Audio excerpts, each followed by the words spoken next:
Shalom, my friends. This is Max Joseph, and I'm here because I just saw Queen and Slim. Queen and Slim is directed by Melina Matsoukas and stars Jodie Turner-Smith and Daniel Kaluyya. Story goes like this. It's an exploration of America's social and political climate through the lens of a true, genre-defying love story. It centers on a black man and woman who go on a first date that goes wrong after the two are pulled over by a police officer at a traffic stop.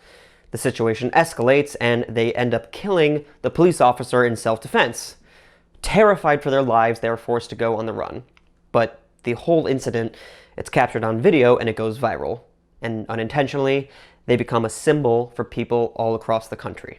My friends, tonight I had the honor to see a special screening of Queen and Slim, which included a Q&A with director Melina Matsoukas and Lena, Waithe, who wrote the screenplay. I don't think I've ever been affected by a film so much in my life.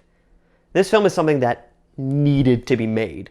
It is a film that our country and the world needs to see. And probably most importantly, this is a film that we need to be talking about. This is no spoiler. This film necessarily wasn't written for me. I'm a white, Jewish male who grew up in a suburb of Cleveland, Ohio. I've been stopped by the cops 4 times in my life. 2 times it was because it was speeding on the highway. 1 was for running a red light, and the last one was for turning left when I wasn't allowed to. I only got ticketed for 2 of those violations, and I'm not saying this to boast that I got away with a couple tickets. I'm saying this because most likely if I wasn't white, there's a much higher chance I would have received those 2 extra tickets, and possibly something worse could have happened. So although this movie wasn't made for me, it's an important movie that I needed to see. In today's culture, when we see police brutality, most people will share a video and say, this is awful, it's terrible, it's despicable, that things need to change, sending thoughts and prayers to the victim's family, and then they end it with a hashtag of the person's name and hashtag RIP. And then they go back to watching cat videos. So what I'm trying to say is that maybe when these things happen, because they happen much too often, instead of going back to your, regular scheduled programs, do something about it. Don't just stand there and record what you're watching to get some views on social media. Say and do something. Join a protest. Learn the laws in your city. Be invested in what's going on in our country. Make a difference. That's kind of what I got from this film. It lit a giant spark under my ass, and I hope it does the same for you. So all that being said, here are my bullet points for Queen and Slim. Bullet point number 1. Jodie Turner-Smith is a revelation. She gave a performance that is deserving of every award possible. She was brutal, she was truthful, and she made me feel every emotion I could have possibly felt, and some that I didn't even know damn well existed. Side note, this was her feature film debut, and I do indeed have her being nominated for an Oscar. Bullet point number 2. Daniel Kaluyya gives a masterclass in every facet and proves that he is one of the best actors working today. He shows that stillness reigns supreme and that less is always more. Ever since his very, very, very well-deserved Oscar-nominated performance in Jordan Peele's Get Out, I have been this dude's #1 fan. If you haven't yet, go watch him in the very overlooked Widows, which was directed by Steve McQueen, where he is terrifying and brilliant, and then followed that up with his episode of Black Mirror on Netflix. It's called 15 Million Merits, and it's low-key top 3 episodes on that entire show. Get there, do it right after you watch this.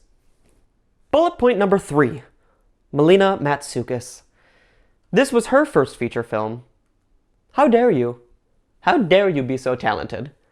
She already has 2 Grammys for her music videos with Beyonce and Rihanna, and she might be adding to that collection in the very near future. I just rewatched both of those videos she directed, and I can totally see her style and the way that she likes her pieces to look.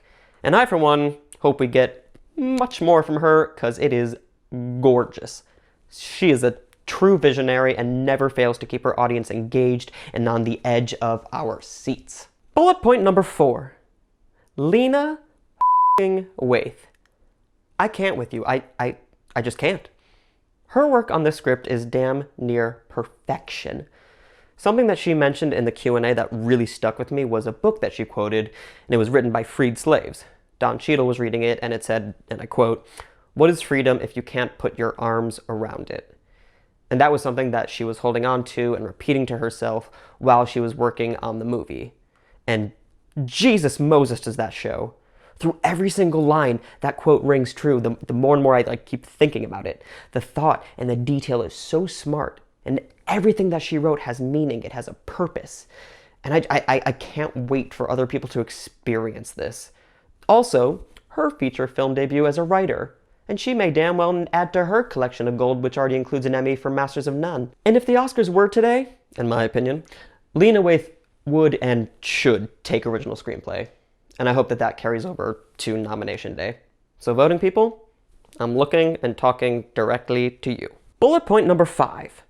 I don't know if I've said it yet, but besides being an important movie that's really aggressively amazing, it's also technically brilliant. And I'll start with the cinematography. There were some shots in this film by Tat Radcliffe that'll never leave me. I'd compare some of these shots to Roma, Moonlight, Grand Budapest Hotel, the best of the best. Visually stunning. And a side shout out to Shiona Turini's costumes, who only added to how gorgeous this film looked. I feel like the costumes Queen and Slim wore in the posters is now iconic, and they belong in a museum. Bullet point number 6. This film is driven by music, and in the Q&A they even described it as its own character. So shout out to the brilliant collaboration with Devonte Hines, who's known by his stage name Blood Orange. His orchestrations are gorgeous, and it's easily at the top of my personal list for original score.